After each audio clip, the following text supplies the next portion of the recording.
Hello, my cuties and my beauties, and welcome back. I'm gonna do a trick my little face. Anyway. Sorry for the delay. I was fixing a cup of tea. I also was like 20 minutes late, but we're gonna keep quiet about that bit. Shh, don't tell the rest of it. Don't tell everyone else. Just, no. Anyway. What? Oh, it's picking up right where we left off? That's the last one, I reckon. Does it have the, magic caps in it? I think so. You can just call them, caps, you know. They're built for something different. I refuse to use they're built for something different. I refuse to use non-specific language. Uh-huh. Yeah, they're in here. Okay. What about the, thing? You'll have to be a little more... Oh, you know, the thing. Sparky thing, electric. Sweetie, how long have you been awake?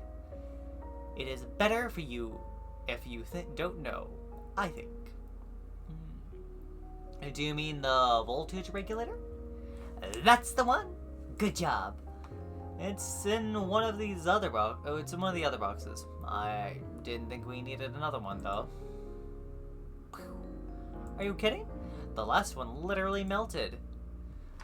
It's a good thing I have an extremely sick metal arm, otherwise I would have been badly injured. Yeah, thank goodness. Is there anything missing? I shall check. I need some espresso? I think I will literally die if I have any more. Hey, that's really mature of you. Nice job. Yeah, whatever. You can give me some chocolate if you want. Sure thing. Be back in a moment.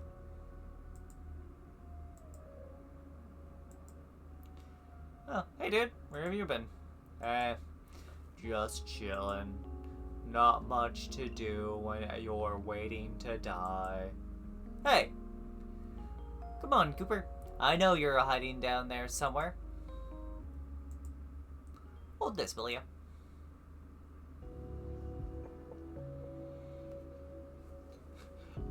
With extreme sadness. Oh no. I am dead, aren't I? Did Ned really say that? Yeah. Do you believe it? I'm not sure. Well, it's not a lie, but it's not the whole truth either. And I don't quite have the time to untangle it for you. I've got a hungry teenager downstairs and a summoning ritual to complete. Ah, she's part of this too?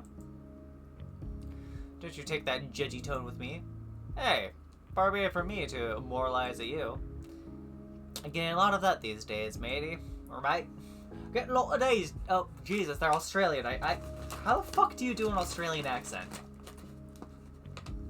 Hello. No, that's really shitty like Cockney. I have some salted popcorn.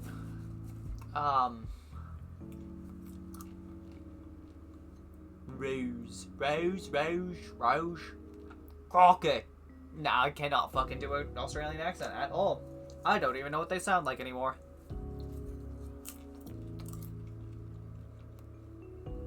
I'm just trying to get everyone happy. Tough gig. Oh, I'll say.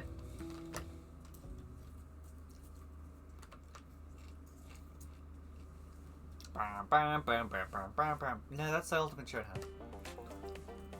That's the tune I was trying to think of.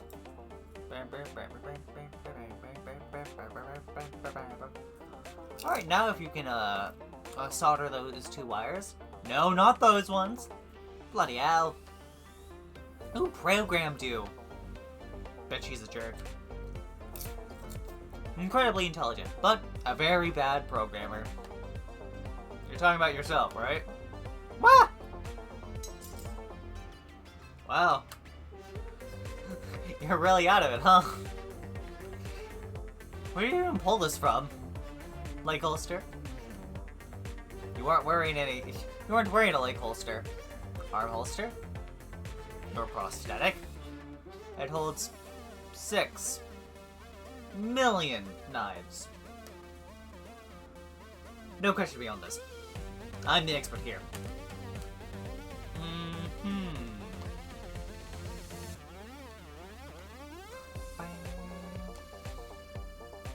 Honestly, the music in this game is a fucking bop to me.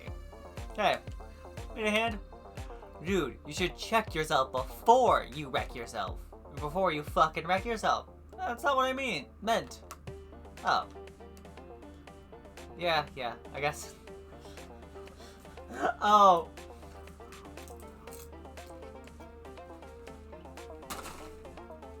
Because she's got a prosthetic arm. Yeah, I guess you can help. Before I ask what you need, what are you even doing?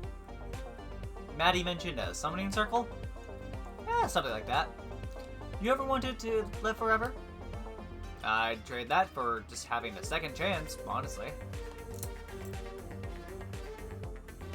Well, grab me that box, please. You can't just leave that hanging like that. You can't just leave me hanging like that. Watch me. And I'll watch which, and while you watch me leave you hanging, you can give me that the box. Thank you. Yeah, so, this is really heavy. What's even in here? 100 meters of heavy gauge copper cable. A bunch of capacitors that I'm going to wire together soon. And some various bits and bobs. That would definitely explain the weight. And there's also a bunch of clamps. So what do you need? Validation. Chocolate. Coffee. A school system that doesn't punish me for having weird and niche interests. That last one is so fucking valid. Fuck.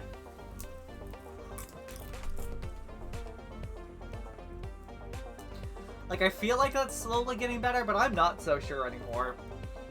It probably was getting better before, you know, current administration in the US. Can't speak for anywhere else in the world. I meant more, communism-based. I don't think I can get to communism. Sorry. And isn't Maddie already getting you chocolate?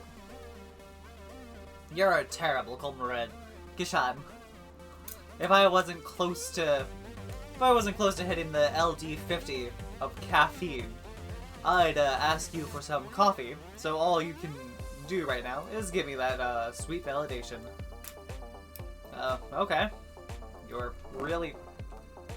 a real thumbs up. Good human. I don't know what sort of validating you want here.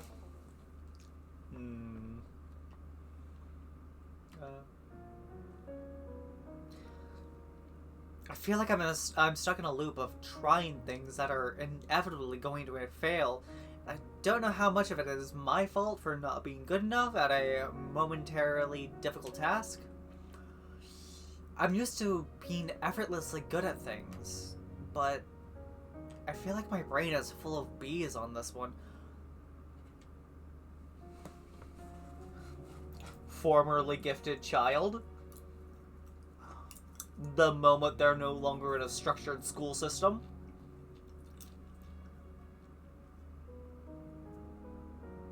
I used to be gifted. Quote unquote. Anyway.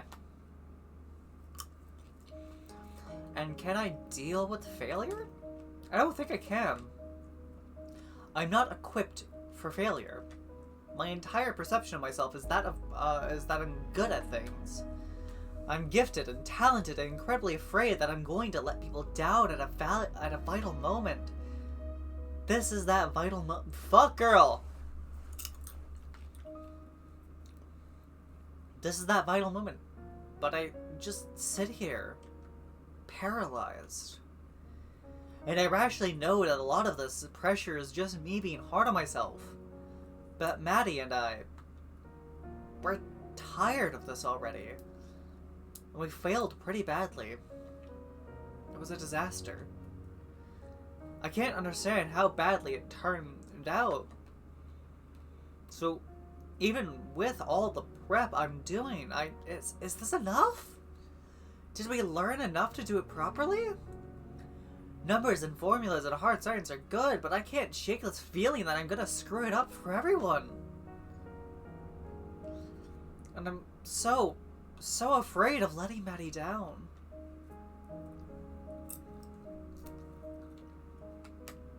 That's heavy as shit, mate. You reckon? Fully, yeah. I don't know what to say to that, except that I don't think Maddie would ever feel let down by you. I know I've only been here for like 2 days, but her and Shay seem to really care about you. And I'm sure that extends to accepting you for who you are, limitations and all.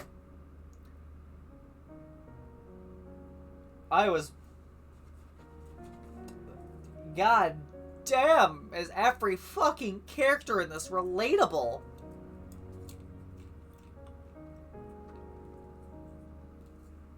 Let me mix my tea real quick.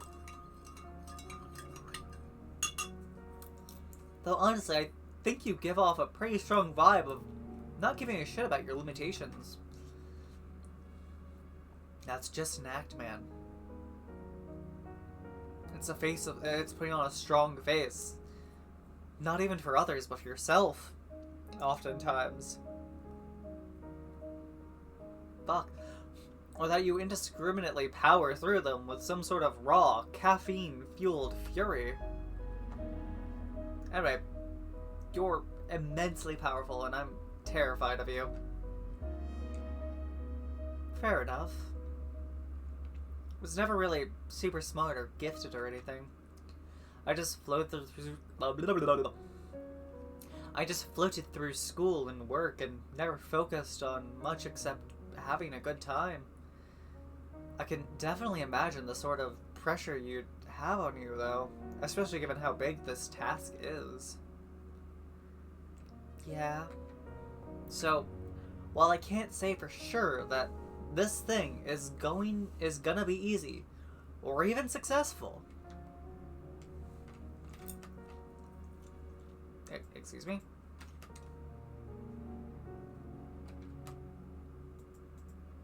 Oh, Jesus. Or even successful, I do think it's important that you work on giving yourself a break from the weight of your own expectations. But it's not an easy thing, I'm sure. But my boyfriend is similar. He's very hard on himself when he feels like he's letting himself down. So it doesn't go away? I don't think so. I think it just gets easier to deal with as you learn to be more empathetic to yourself. Self-forgiveness and all that. It definitely took him a good few years to even begin to be able to deal with his self-imposed shame. I guess I can try that. You can try that. Or you can continue feeling super bad about yourself all the time. I mean, when you put it like that, right?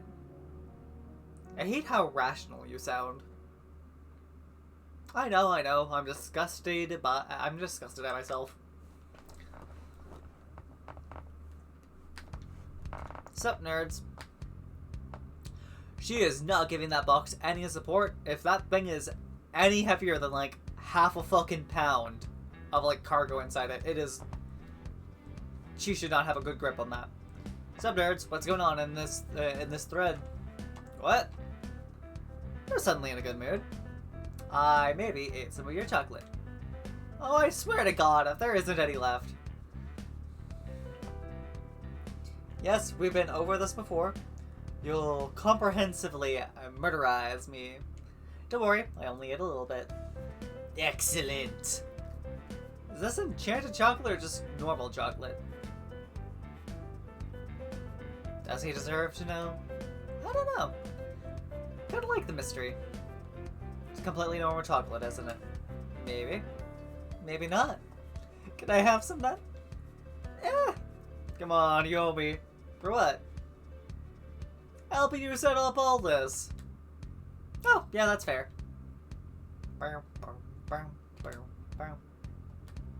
This is totally normal chocolate. Yeah. Do you expect it to not be that? Well, you implied. We never implied. You came up with that that one all on your own. Damn it. Alright, I'm bored. Later, dorks. Don't you run off on me, miss. This, Magicap bank isn't even half done. I'll do it later. For now, I'm gonna go take a nap under that table. If anyone disturbs me. Come on. You'll be happy? Confused? Ticklish? Extra hungry? I will mention me in your diary? I will exact terrible revenge on both of you later. Jeez, that phrase definitely doesn't start with an M. Ah! Bye. Fuck.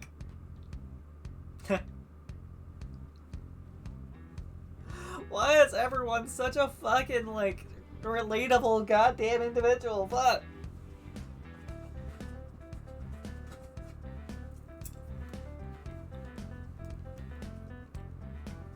They're me, for real, for real. I'm not being too hard on her, am I?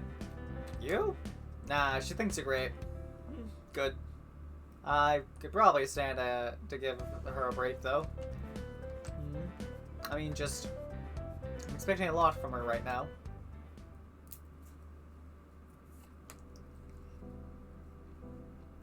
She does seem a little overloaded. Fuck. But she did tell me if things were too much, right? I don't know. Seems like she idolizes you. I reckon she'd pretty happily burn herself out, for you, you know? I just need her for the next 4 or 5 hours, then everything will be okay. Is that when you're planning to perform the ritual? This thing? Yeah. What's it for, anyway? Conduit ritual? Super forbidden magic. Oh, cool. Are you actually cool with this, or? Not hugely, actually. Why's that? Well, you know, I was talking to Ned earlier, and actually, don't worry about it. It's fine, I don't care. What's it you do? You know, how I took a couple hours from you down here? Vividly. This is just a bigger scale version of that spell. Higher capacity. Who are you taking hours from? Nobody. Don't worry about it. You're at a deficit already. I can't touch you. Right. Okay. So, even if you're lying right now, shouldn't you have taken enough to pay off your debt multiple times at this point? The hours weren't for that. What the hell did you do with them then? Where'd they go? For our research, we used the following materials. Wire of copper, heavily drawn. Jasmine chalk, notched over. Sustained electrical supply of at least 20 volts. Car battery. Capacitor composed of... Need better durability. However, we believe extra components are required. Our conduit's properties are varied with the layout of our sewing circle, and despite the departure of our test subject, during our trials, we were able to ascertain a number of efficiency-oriented refinements, as well as the absolute necessity of a living but non-sentient vessel to act as a so-called storage container. More testing is required, though obtaining a willing subject for future methodology evaluations without attracting the attention of the council will be difficult, to say the least. I stored them.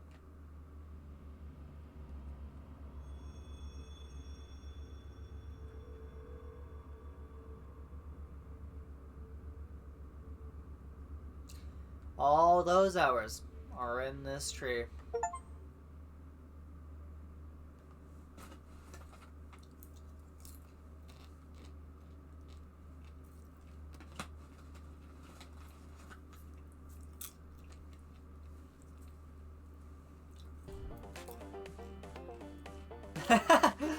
Whoa! I miss eating. Why? What was your diet like? I don't remember. Sushi. Sushi? I thought you said you were a crab. What? You think crabs aren't dexterous enough to make sushi? Unquestionably, yes. What is this? Sushi? It's delicious is what it is. Rice and fish and seaweed, humans eat it. And crabs.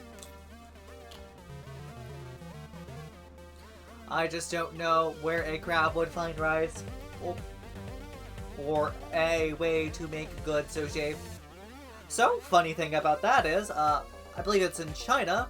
Mind you, I could be misremembering things. Rice farmers actually do release a fuck ton of, like, crabs I think it was crabs, into their, rice paddies to go around and consume any, like, parasites and insects that, like, kind of end up moving into the rice paddies as they, like, slowly grow. They'll leave them there until the rice paddies are, like, done and ready to be harvested, pretty much. Then they'll harvest the rice, harvest the crabs, and sell both. A pretty efficient system. Their poop also helps fertilize the rice.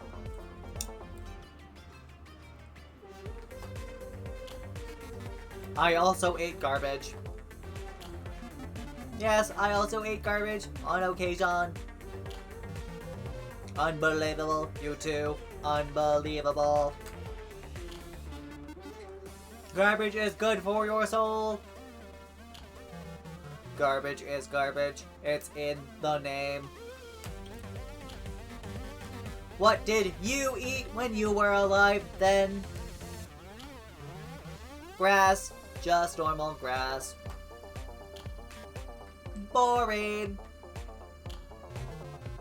And tree roots, sometimes. There are tree roots here, yes? Yes, there are. Why don't you chomp on them? Well, I'm not hungry. We don't eat. And also, more importantly, they are powerful. They're powerfully magical. Maddie needs them. If we damage things that Maddie needs, then Ashley will be disappointed in us. A suboptimal state of affairs. I can feel the power in them too. However, I do not feel compelled to chomp on them. What a strange thought.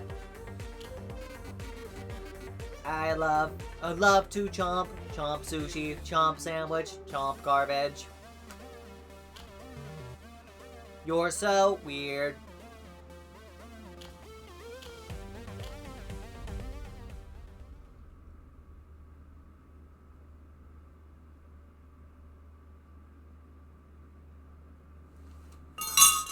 My tea.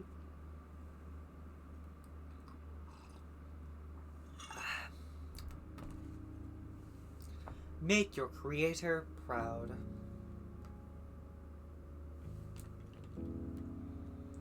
You can now speak to Samantha to experience the side story, Devil's Den. Not terrible at all.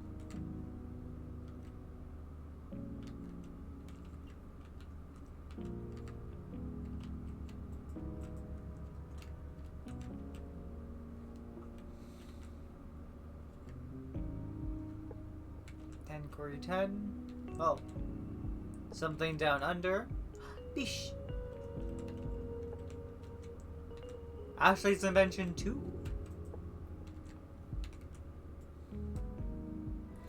Ashley's original ideas. Ashley's original ideas. Do not steal. Floor sweeper. My last experiment with the kitchen assistant version 1 was a big success if you measure success in how quickly it was able to pulverize things generally. The throwing objects at the ceiling technique does not work for pulverizing carrots or celery or salads, but it is very good at pulverizing halogen lamp bulbs. This, I forgot that she just essentially made a rotary that chucked light bulbs at the ceiling in an attempt to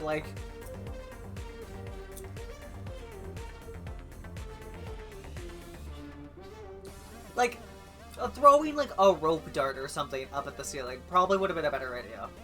Maybe not a dart, but you know what I mean. This made me think about how much better it would be if the floor were self-cleaning. Ashley can sweep up a bit, but usually all they do is move dust around, and it's hard to get them to actually collect debris and put it into the trash. If the entire floor were covered with air jets, any small bits of debris that dropped onto the floor would get quickly whisked away towards the corner. There's a vacuum or something, where a vacuum or something could suck them up into a disposal chute. So, an air hockey table that, directs all the debris to one spot rather than just hovering it, maybe? A very interesting concept. Having a bunch of air jets would require a lot of power to run, but air isn't the only fluid that could be used to carry dirt and dust and broken shards of halogen lamp bulbs. No, don't turn the fucking floor into a slip and slide. Water could also probably do the trick. The issue is that water would damage the floor.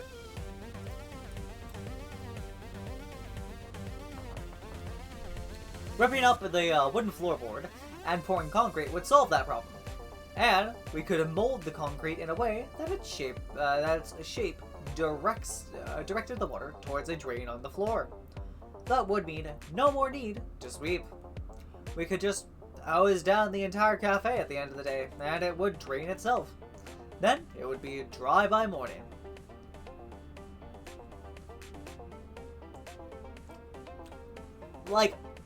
On first thought, that feels like a good idea, but there's gonna be something that would be terribly wrong besides just the initial costs.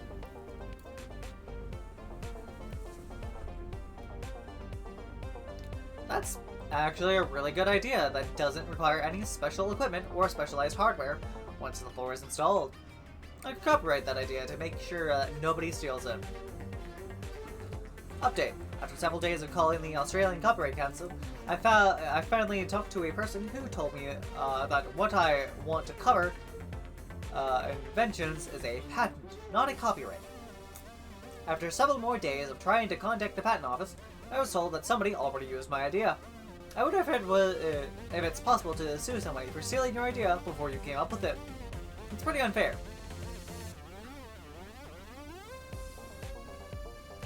It's very unfair that I'm not able to patent an idea just because I'm too young to have the idea before someone else claimed it. Knife Retriever, version 2. Oh god, no.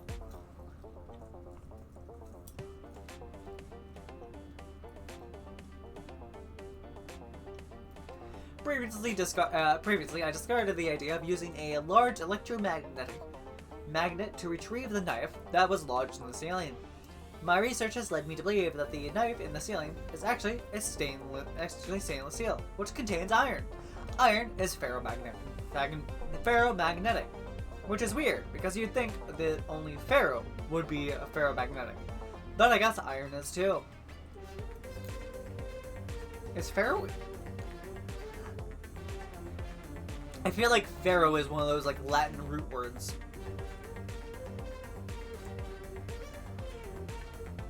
But also, I was able to find a gas-powered generator that could supply enough power to run an electromagnet for a short period of time, so I don't need to worry about the circuit breakers.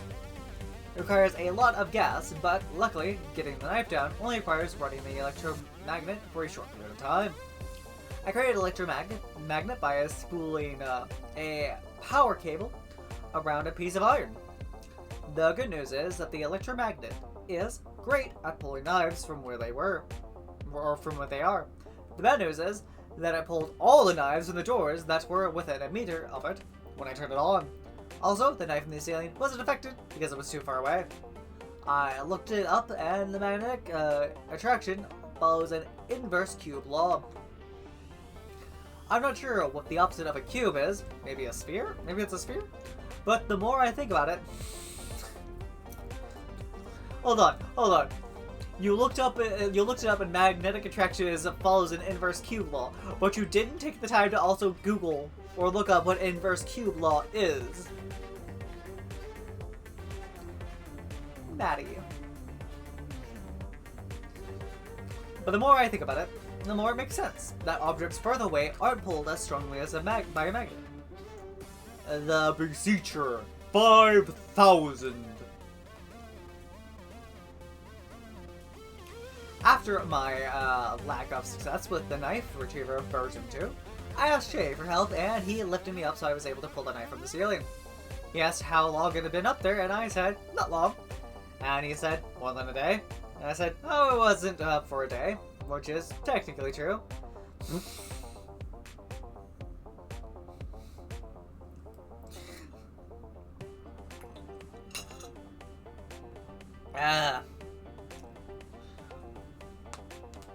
I'm glad that asking Shay for help succeeded, but I think in the future, there needs to be a way to automate this process of asking Shay for help. I think I need to create a robot with speech capabilities that is capable of asking for favors. Then I could have the robot ask for favors on my behalf. I think this is a good idea because usually when you ask someone for a favor, then you owe them a favor afterwards. But if it were the robot asking for the favor, then the robot would owe the favor, not you. Then the person would ask the robot to do them a favor, and the robot would say, sorry, I'm only capable of talking to people, not doing tasks. Then, the person asks the robot to ask you for a favor, the robot would say, I'm sorry, my battery is running low, and then it would self-destruct. It would be expensive to build a new robot every time you had to ask for another favor, but it would be better than having to owe someone a bunch of favors after they helped you. That's awful! I love it.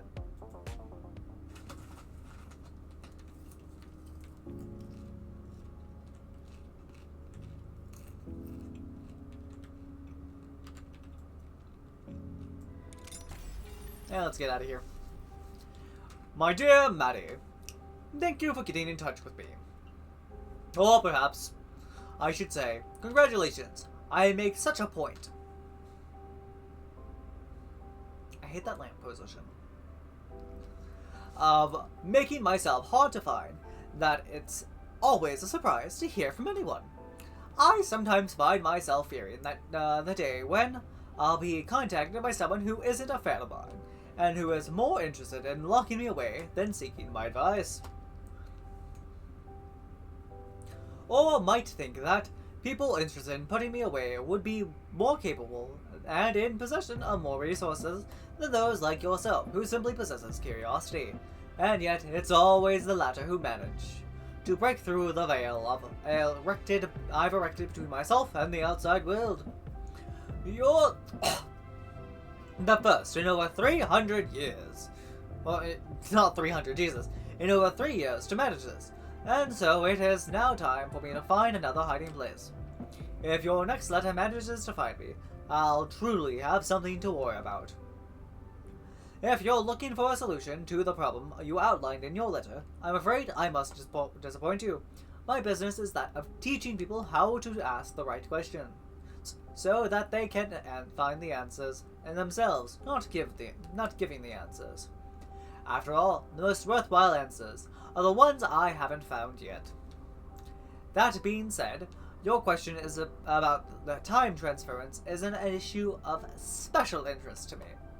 The idea of storing vitality within a living, non-sentient creature, such as a plant, is one that I've long considered. The issue has always been one of retrieval. If you did find a way to transfer vitality from a plant into a sentient creature, it would result in a tremendous discharge of energy. Such a great discharge that I'm sure it would kill whatever subject was on the receiving end. Absorbing life force from something that doesn't seem that it would do you much good if it kills you in the process. Consequently, I've never experimented with this process myself. Even if I have earned a reputation for being a rule breaker, there are certain things that are simply off limits. Your idea of using a non-living soul as the target of transference is an interesting one. No risk of killing the vitality recipient if it's already dead. Of course, that would require finding a way to infuse a non-living soul with vitality in the first place. And being that most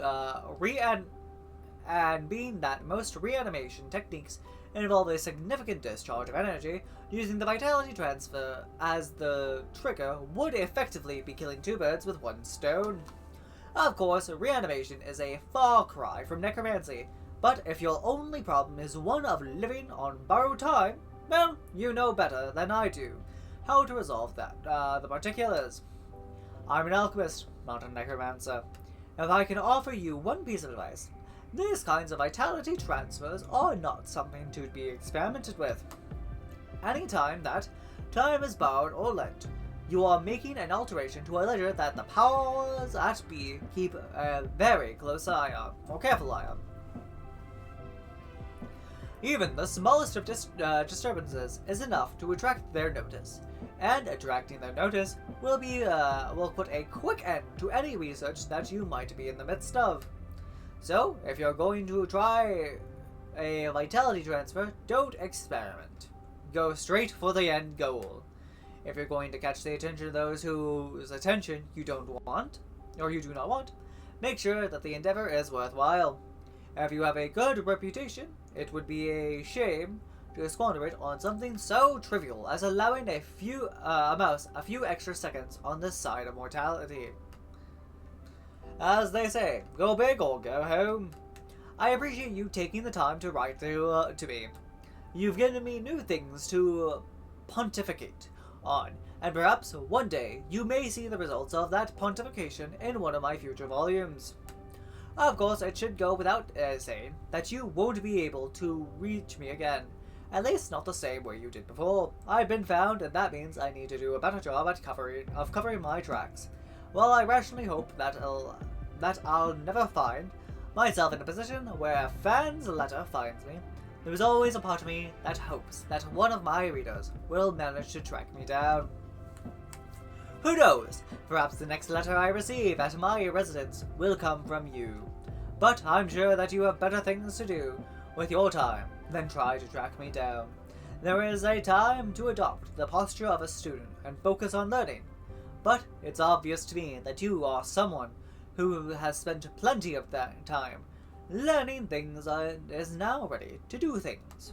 So do things, Maddie. Do bring things. Do big things. Do dangerous things. Do things that break the rules. Not all rules need to be broken, but if you're smart enough to find me, you're smart enough to know which rules are worth breaking. I'm grateful that it's always the reader mail that seems to find me, and never the demands to appear before some kind of tribunal or committee. I used to think that this was a long string of extremely good luck on my part, but over time I've come to realize that those who wish me gone lack the insight of the people who earnestly read my work. Readers such as yourself, who are the only ones who truly know me well enough to understand how I think and where I would hide. Bravo, Maddie! You demonstrated your ability to think like me. Now you must learn to think like yourself. Yours truly, Sophia Cordova.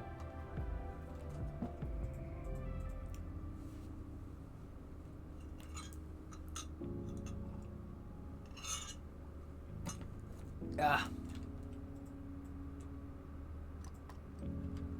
Oh! We're over here. Hey, no. Let me back in there. Rude. My table. It's non-corporeal. Or maybe I'm non-corporeal. Ah, I'm a ghost. Something down under. Crocky. Oi. Oi. Oi. Oi. Oi. Oi. Oi. Oi.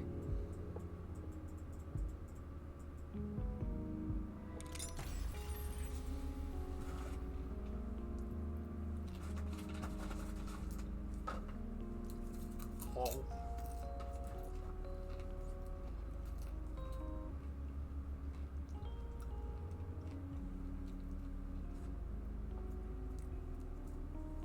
Ah, my throat.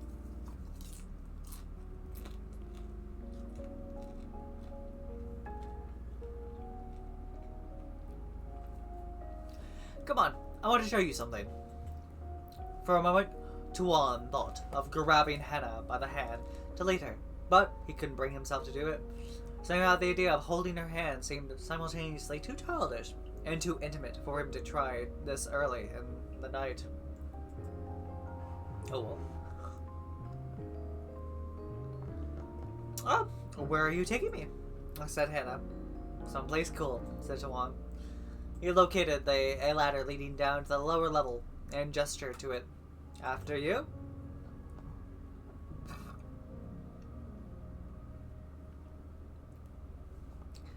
And now you're asking me to be the first one to jump into the gaping maw of whatever monster might be lurking down there? Hannah shook her head ruefully. Where have all the gentlemen gone? Tuan smirked. I think a gentleman might say, ladies first. I think a lady might say, I'll stand and be quietly behind while you deal with this. Street ruffian. Go ahead, barrel face fist in... go ahead, barrel face first into danger. I'll follow behind. Well, said Tuan, technically, I'm going feet first. You're, going down vertically and all that. My head is actually the last part of me. That'll be arriving on the lower level. Are we going to stand around here? Or are we going to keep standing here bantering? Or are you going to show me whatever's down there? Said Hannah. You seemed enthusiastic by the idea of only a few moments ago. I guess I just got distracted by your cattiness. Hannah got on the ladder on top of Tuan. Don't look up. Trust me, you won't get the show you're expecting if you do. Fine.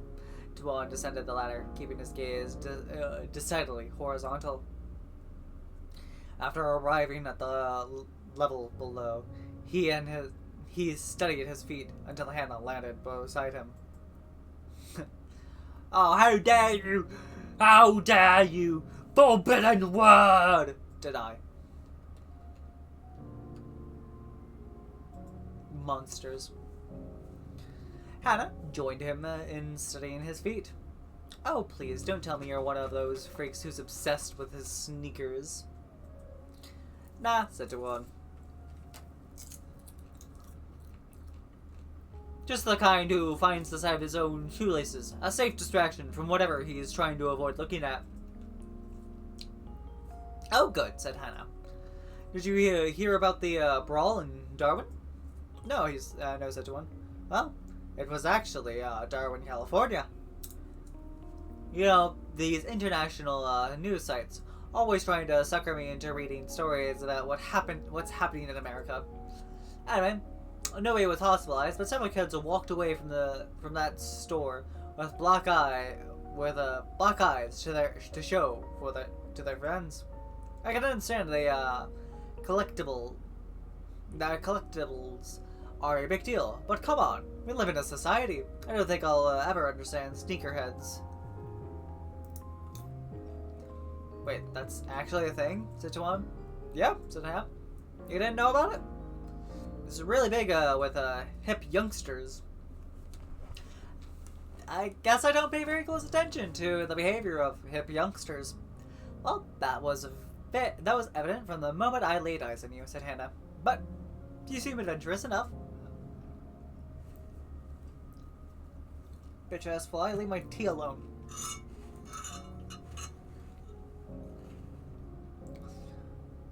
But you seem adventurous enough. Maybe one day you'll encounter one of them.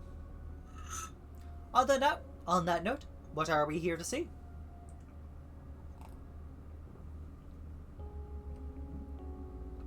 Tuan led Hannah to one of the portholes in the room they were in. Look at this. Whoa. That is, indeed, a porthole. No, I mean, what's on the other side? Yep, said Hannah. That certainly is water on the outside of that porthole. Hold on, said Tuan. There's supposed to be he trailed off. Oh, what? Don't want to spoil the surprise, said Tuan. Well, you have effectively replaced my awe and wonder of seeing the sea through a porthole in the basement of a Melbourne cafe with a feeling of disappointment that I'm not seeing whatever it is I'm supposed to be seeing. Tuan checked several of the other portholes. This is weird. It's usually... The sound of something landing behind them caused Tuan and Hannah to spin around and face the ladder they'd just climbed down. A girl with 10 tails stood up.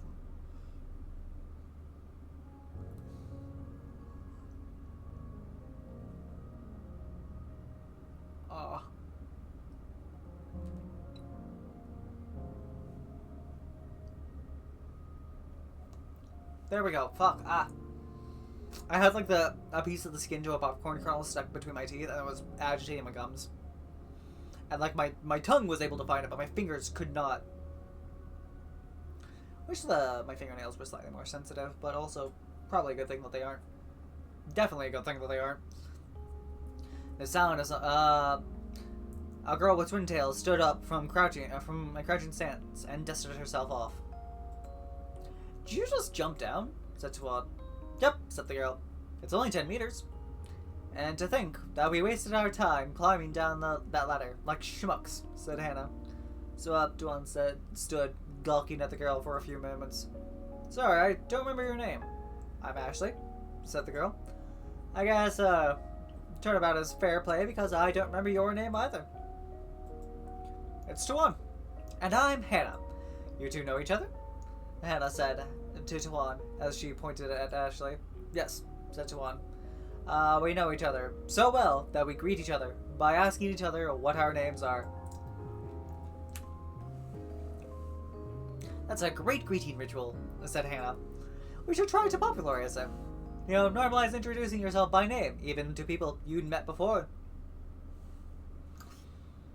I bet it would save some people from a lot of awkwardness. Fuck it, I'm gonna be the weird person who actually starts doing that now. Maybe it'll catch on.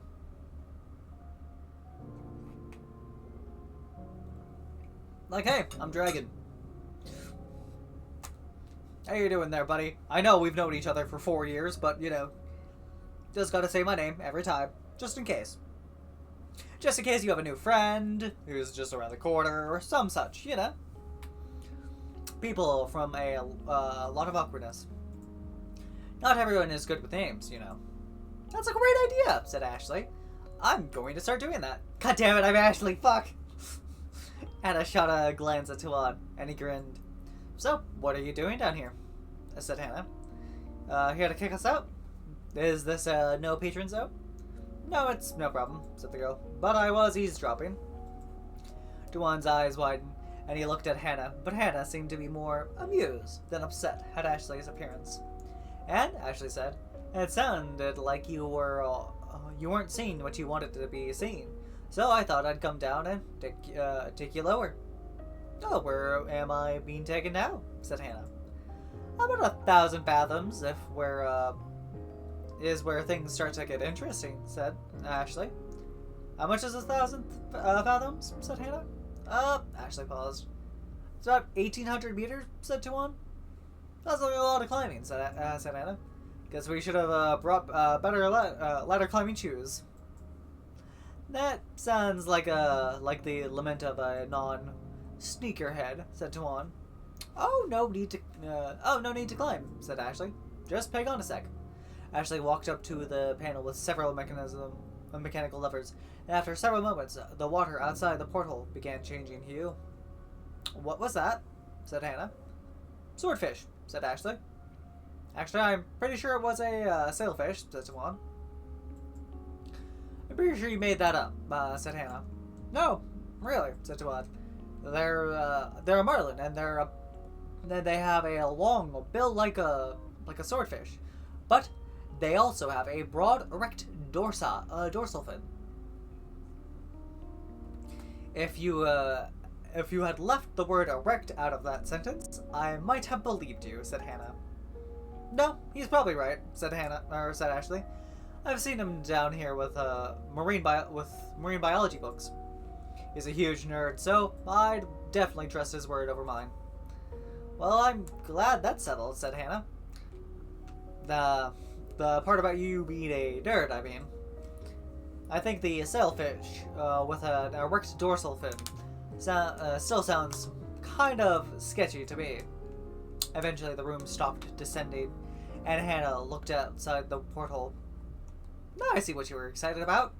There's a lot of stuff going on down here. Hey, nerd boy. What's this one called? Tuan tried to follow Hannah's pointing finger.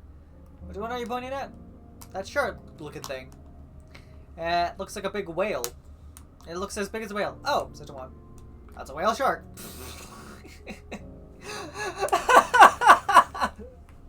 God damn it.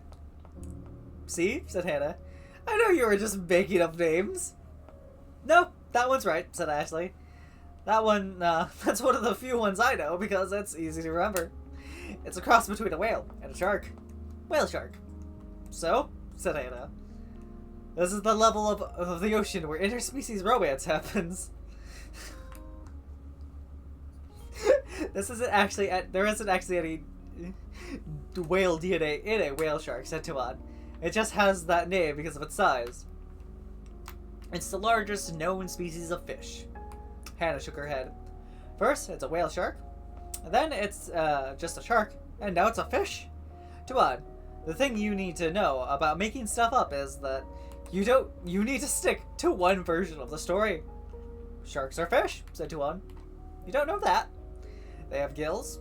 I'm kind of surprised you didn't know.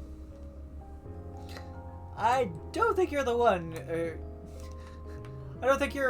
who should be surprised by any of this, said Hannah. Everything you've showed me down here is thoroughly weird. I mean, not knowing that sharks are fish. Are fish? That seems very normal to me. Hey, Ashley, do you know that sharks are fish? Nope, said Ashley. This is my first time hearing it, too. Must be another made-up Tuan fact. About marine biology, said Hannah. Tuan shrugged his shoulders. I guess so. The truth is that I'm just really creative and good at making up so-called facts. The part about me being a nerd who spends all his time studying marine biology must be a lie. No, I still believe that part, said Hannah. Me too, said Ashley. The trio stood for a few moments, wavering between looking out the porthole and looking at each other. The awkwardness hit just a few seconds before Ashley spoke up. Anyway, I figured this is where you wanted to hang out, so here you go, 2,000 fathoms. Give me a holler if you want to go deeper. Ashley walked to the ladder and disappeared through the hole in the ceiling. I'm sorry, what? Did they, teleport the entire room?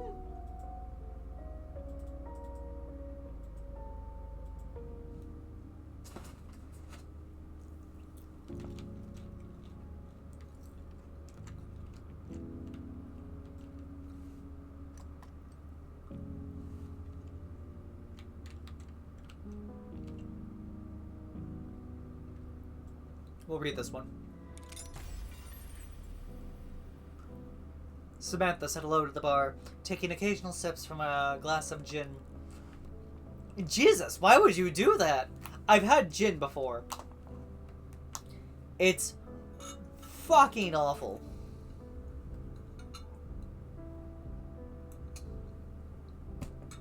Like, dear Lord, I don't understand why gin and tonic is such a, like, theoretically popular drink.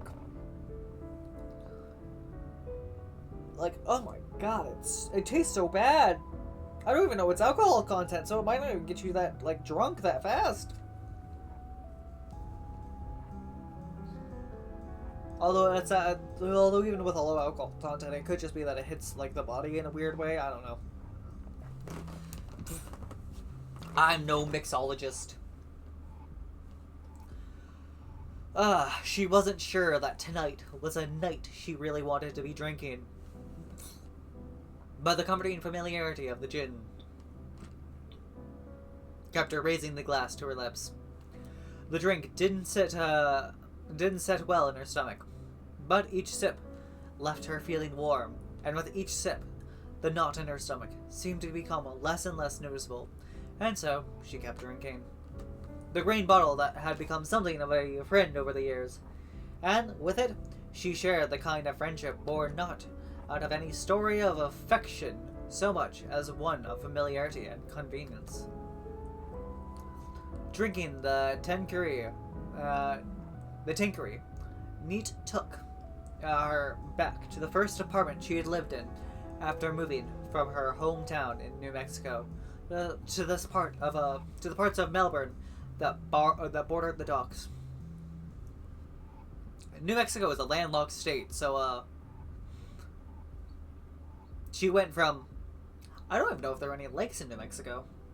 There's bound to be. There's lakes everywhere. At least there's rivers everywhere, right? I think the Rio Grande goes at least alongside New Mexico. I think that's one of the borders between New Mexico and Texas. Yeah. Yeah, I'm pretty sure of that.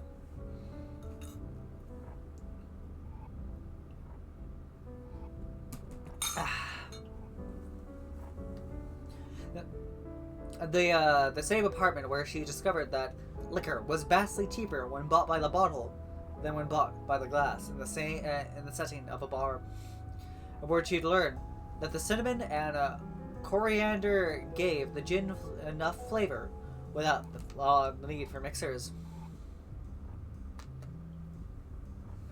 The Tinkery was her coming-of-age drink, and consequently, she enjoyed a private relationship with it. Most of the alcohol she had consumed in the past year had been on the job, but gin was something that she kept hidden away at home for the private moments when it was only her, a green bottle, and an overwhelming sense of dread. Samantha emptied the glass, and for a moment she continued to hold the empty glass up to her mouth, looking down her nose at the bottom of the glass, as if asking God for a sign that this was the time to stop drinking.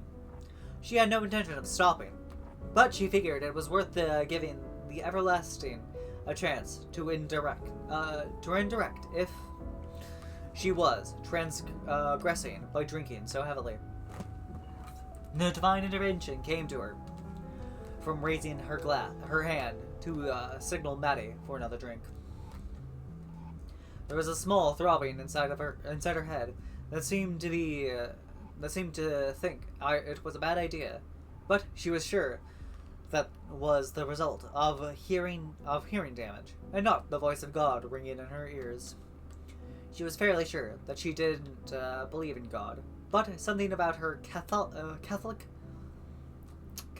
upbringing kept her occasionally checking in just to confirm that her suspicions that there wasn't anyone upstairs judging her on her hedonism. Still, if there was any time or place to question her lack of belief in God, a cafe that seemed to exist in the borderline between life and death seemed a good a place as any to do it.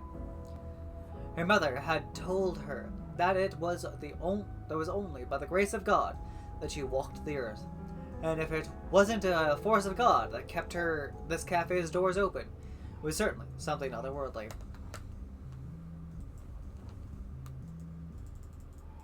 Okay, that's the end of it, I guess.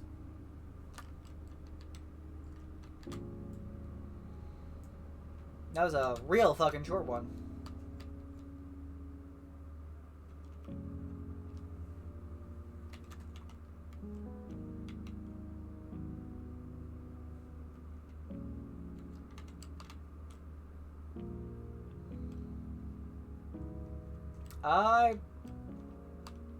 I'm not ready to read another, like, novella like I did with that one.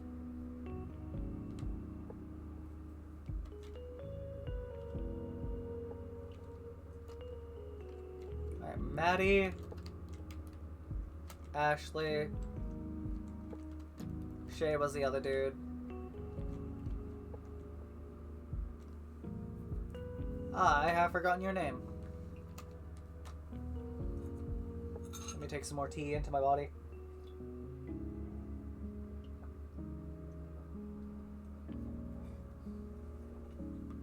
And by more, apparently I mean the rest of it.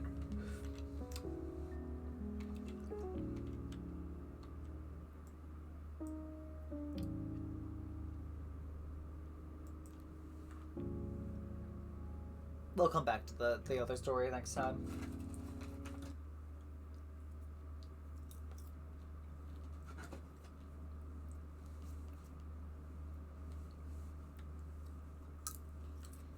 By the way, we will be cutting it at an hour 30 for this one, just because I came like 30 minutes late, and I don't feel like going until, like, 2:30 my time.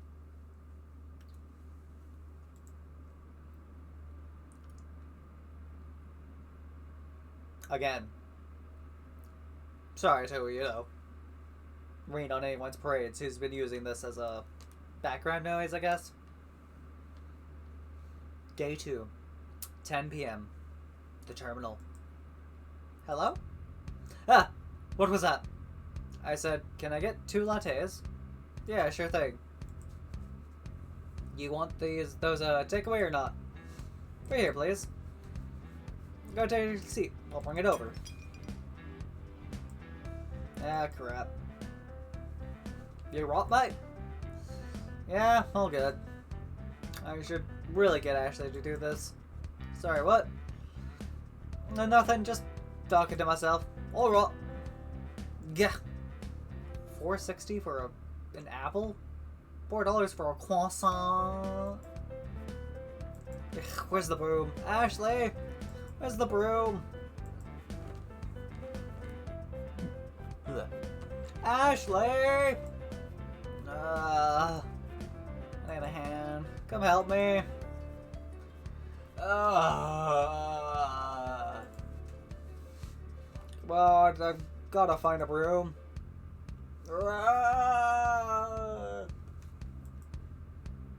Atta girl.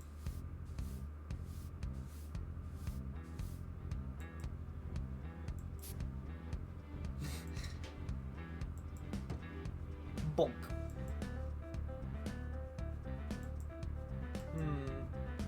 Hey, are any of your friends around? Probably. What? Why did you teach them to do that? I didn't. That one's just weird. Uh-huh.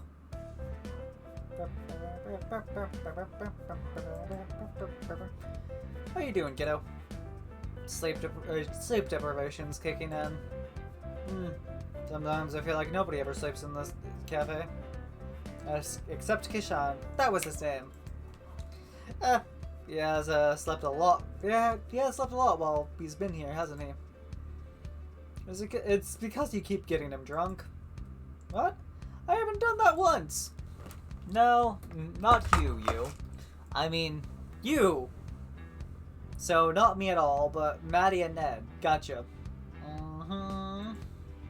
Those brigands. You're telling me. How's Maddie doing? Well...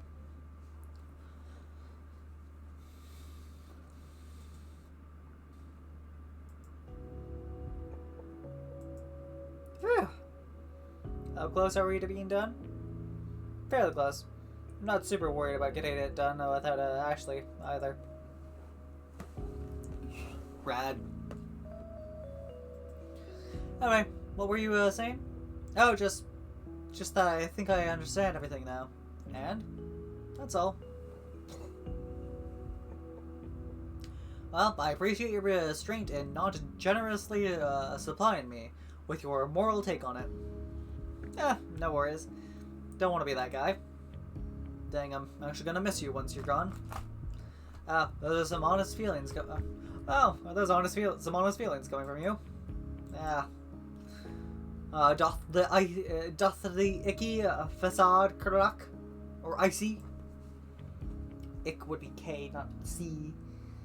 You illiterate about food! Anyway, the correct word there is dost, not doth. And please don't make me take it back. I guess you really got into the whole boatman of the river Styx thing, huh?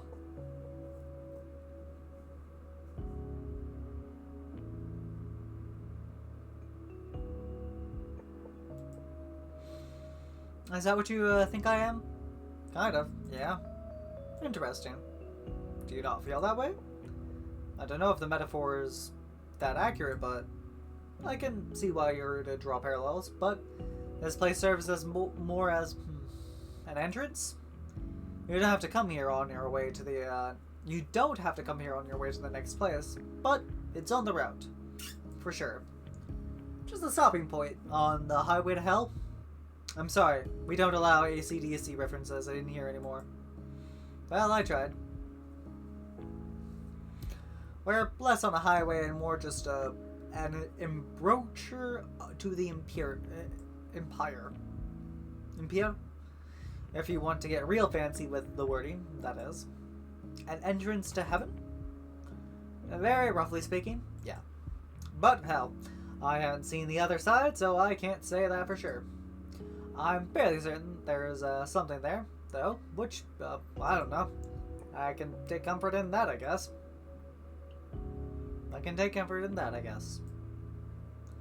Oh, and speaking of comfort, how are you feeling? Like every particle in my body is slowly moving away from every other particle in my body? That was rather eloquent. What use is feeling paid if you can't find a fun way to describe it? Day 2, 11 p.m. The terminal. My head freaking hurts. It sucks and stuff. I keep telling you, the painkillers will take effect in a few minutes. I'm not gonna stop yelling about it until they do. You know, some philosophers believe that experiencing pain is one of the best ways to make sure you know you're alive. That sounds fake. Which philosophers? Famous ones? Oh my gosh, you're actually just making it up. Possibly. You could have sold it better. Say that some famous singer that said it instead. Cross that generational gap. You gotta appeal to the kids. I feel like every time I do that, I just end up looking like one of those old guys who's afraid of wide-ranging societal shifts. I mean, you are old. I'm not. You're like 6,000 years old, and you gotta give me this one. Fine. How's your head feeling? Still sucks. How about we grab a drink and go sit outside? It's nice and cool out there. Do I have to? Yep.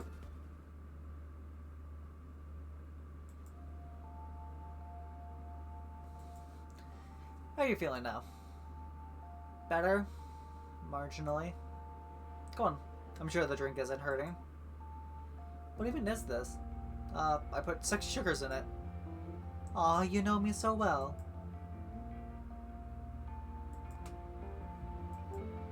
So, how are things at home? Meh. What's the, What's that translate to in old people language?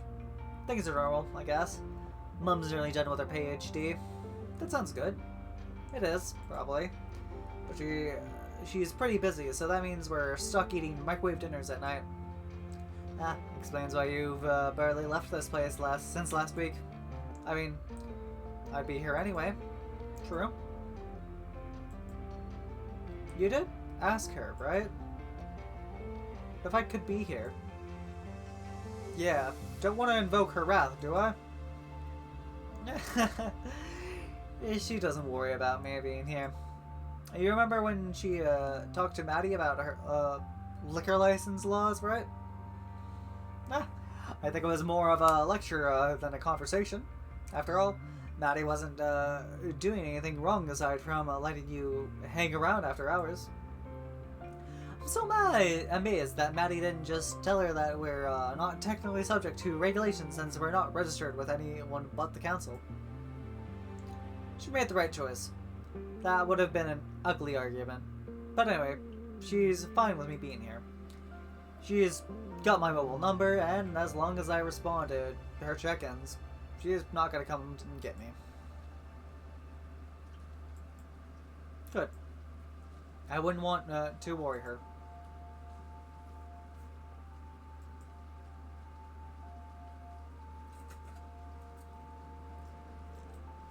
Ah. Wonderful. My arm will get wet. Ah, don't worry about it. We can dry it off inside. Just try to enjoy the rain. Okay. I was joking about fake philosophy earlier, but I really do think it is important to take a moment to enjoy things when you can. Rain can feel oppressive. It can stop you from going outside, doing the things you enjoy. But there's nothing like the smell of rain before sunrise. Petrichor. Yeah, it's faintly magical. Did I ever tell you that? Only about 100 times. I can hear it 101 times. It's okay. Alright. I'm actually getting kind of wet. Let's head in. So, given the fact that I am very obviously a dork with a bleeding heart, it's definitely safe to assume that I've let people other than you stay longer than they're technically allowed. You're so emotionally repressed that I never could have guessed it's actually impressive. Well, you know, we all have our ways of coping with persistent, extreme stress. Millennial things. Yep. Hold up. Yep. There we go. But, yes, I do understand how you feel. The separation. The difficulty keeping your thoughts together. The base level feeling that something's slightly askew. And the fact, not the feeling, that your time is up. Never loved facts. Me neither. Honestly, I think it feels like having a cold, just without any of the physical symptoms. I guess that the description works too. It's not quite as compelling as the one about your particles being repulsive, though. Alright, that's definitely not what I meant by that one, isn't it? It's about time. Can't believe I created these beautiful creatures and you turned them into dumb waiters. Alas, such is life. They gotta pay rent somehow, and considering how many cups they drop, that's a feature, not a bug. It's to make them seem more alive. You taught them to intentionally drop coffee cups in the name of verisimilitude. Maybe. I'm gonna get Maddie to start ordering cheaper cups. See, I'm promoting efficiency in our procurement cycles. I hate whoever gave you that management book. I'm sensing some hostility. Do I need to talk to HR? Who's our human resources managers? Who's our human resources manager? I'm sure it's very good at its job. Just not a busy, just not at bussing coffee. He desires freedom. Or blood. A new text message. Ah, Maddie wants us downstairs. Oh, I suppose she's done setting up. I'm glad she was able to do it without me.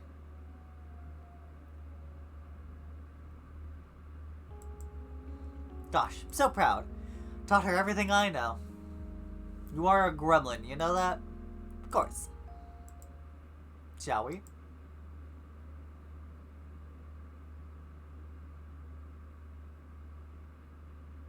I wonder if this game has any achievements.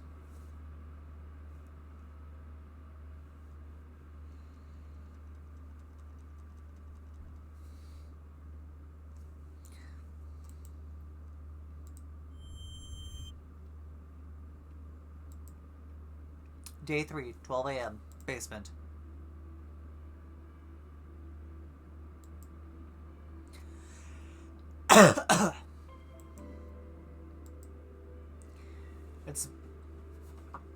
It's too bloody damp down here. I know we're underground, but I don't suppose there are any windows we could open.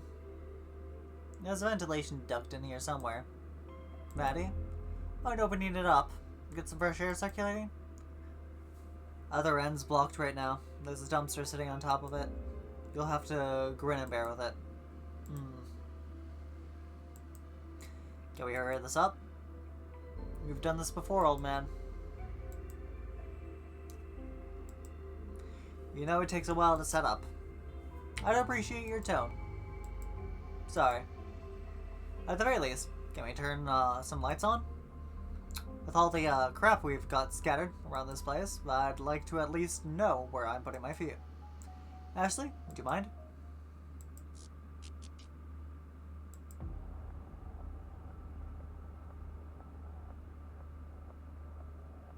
Oh, hey, Ned's down here. Thanks. You're more organized than last time I see. Practice makes perfect. Hey, Maddie, how much more wire do we need? I think that's enough. Great. Now, Shay, what's up, little bee? I found you a chair. Oh, thank you.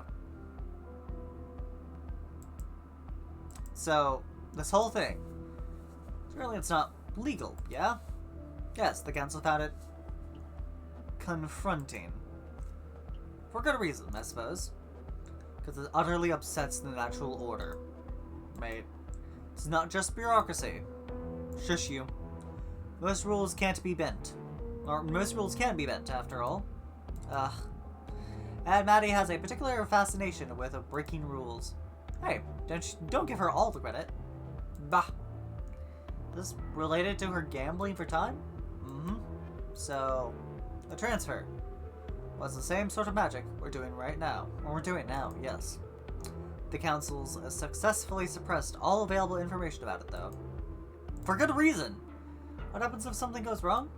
Well, you don't tend to mess it up more than once. Or try it again after you fail, for that matter. Or do you even call this sort of magic, then? Questions are relevant, because it's banned. Extremely cool? That's what I call it. This feels familiar. Well, by definition, it's a conduit ritual. But hey, we're among friends. So we can call it what it really is. Necromancy. All those hours are in this tree. Why did you hoard the hours here instead of using them to pay off your debt? Why would I use them to pay off a debt if I could use them to save a life instead? Oh shit. Alright. How can I help?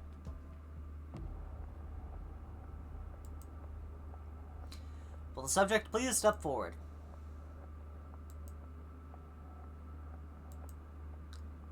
Council, Gazetta.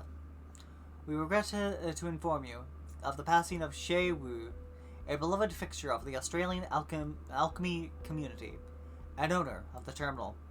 As an innovator in alchemy and material spellcraft, and as a friend to anyone and everyone who walked through his doors, he will be missed.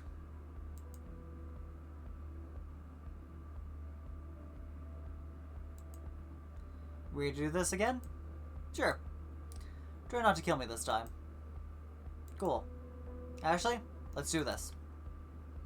Ready when you are. I hate this.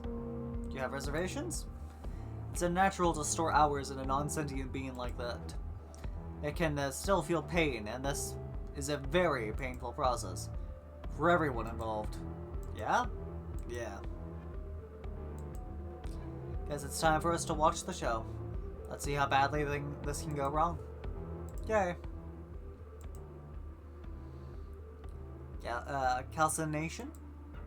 Solution. Separation. Conjunction. Putrefaction. Congelation. Sebation. Sublimation. Fermentation. Exaltation. Multiplication. Projection. Conjunction.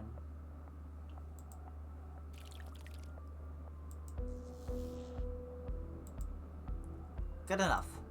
Ashley, everything's normal on my end. We're looking good, so let's get started. Increase power to 80%.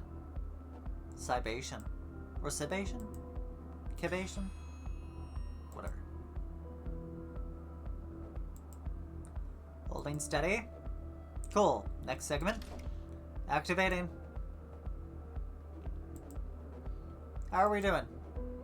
It's going fine. Conjunction's about halfway open. Just concentration.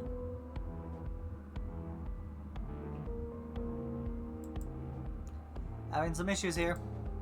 Hey, we need more power. Yep, ramping it up. We're ramping it up.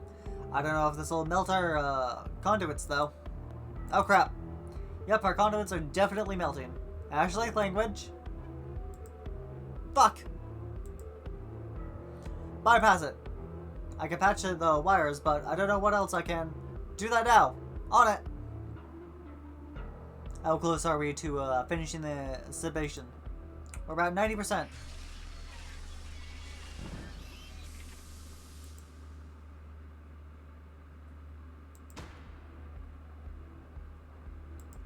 Shit. Shit. Are you gonna try again? I think I have to reinforce the wires and that'll fix it. Yes. We're gonna keep going until we make it through. Do or die. Rest, then, and start again. Calcination, separation, conjunction, libation, or libation. Not again. There's a couple seconds more. And you've got it. Oh. Yes! Beginning sublimation. Sublimation. You got this, Maddie. What's next?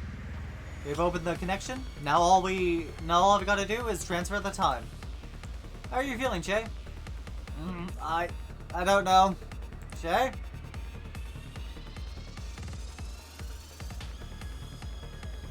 The tree seems unhappy with this.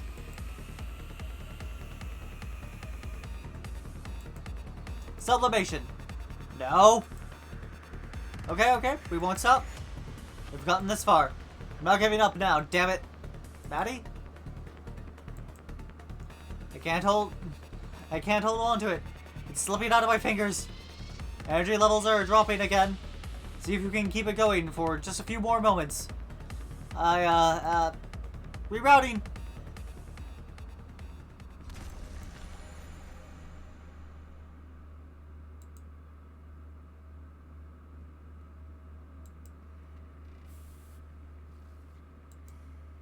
We could try it again. I don't plan on stopping. I think the conduit's only going to last one more go. Then it's kaput. And maybe you're kaput too. I don't know. Shit. Alright, Ashley, take your position again and we'll get it this time. Stop. Just stop. No, I've nearly caught it, I swear. You are not going to bring me back. No. I've humored this enough. You've done your best. But this task is beyond you. I need to move on. It's time to make your peace with this, instead of trying to prevent the natural course of things. You never asked me if I wanted to stay. You just made the choice for me, and hurt yourself and everyone around you in the process. Let me leave.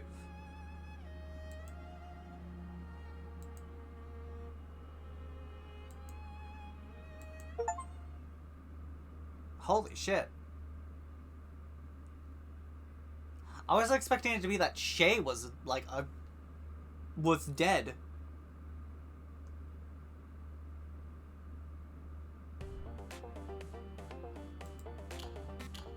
What? No way! Grabs don't eat sushi or garbage. You don't know that. Yeah, well, you know what does eat sushi and garbage? Thresciornis molucca, otherwise known as the Australian bin chicken. If you find that term offensive, they're actually white abysses. Aha! Ha! Incriminating yourself there. I'd expect nothing less from a bin chicken. Damn it. Okay, so, moving on. Classic misdirection. No, seriously, did you two see what happened, back there? Yeah, that was rough. And yes, that thing, with the, ritual was also tough to watch. You weren't here for when she died, but I remember. They just behaved like nothing had happened. Oh? My impression was that neither of them had ever remotely considered the possibility of failure. Idiots. Yes, but we're only here because of them, so we should be respectful. It seems to be, to me, like nobody in this cafe really seems to think things through. Yep. This place has a weird effect on people. Too much magic in the air, maybe? Who knows? Well, will they be okay? I don't know how I'd forgive something like that. Being kept here, against my will, while my very essence breaks down.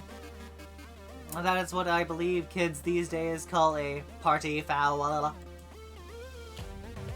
Honestly, I do not know.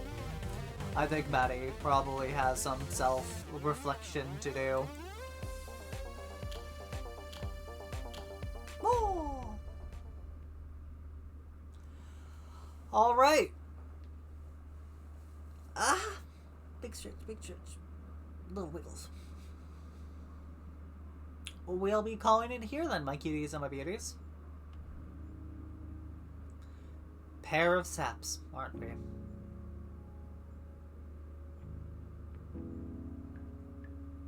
I hope y'all have had fun. I hope you've enjoyed the story. I was not expecting the twist that Shay is, you know, also dead. To have, yeah, I wasn't expecting that.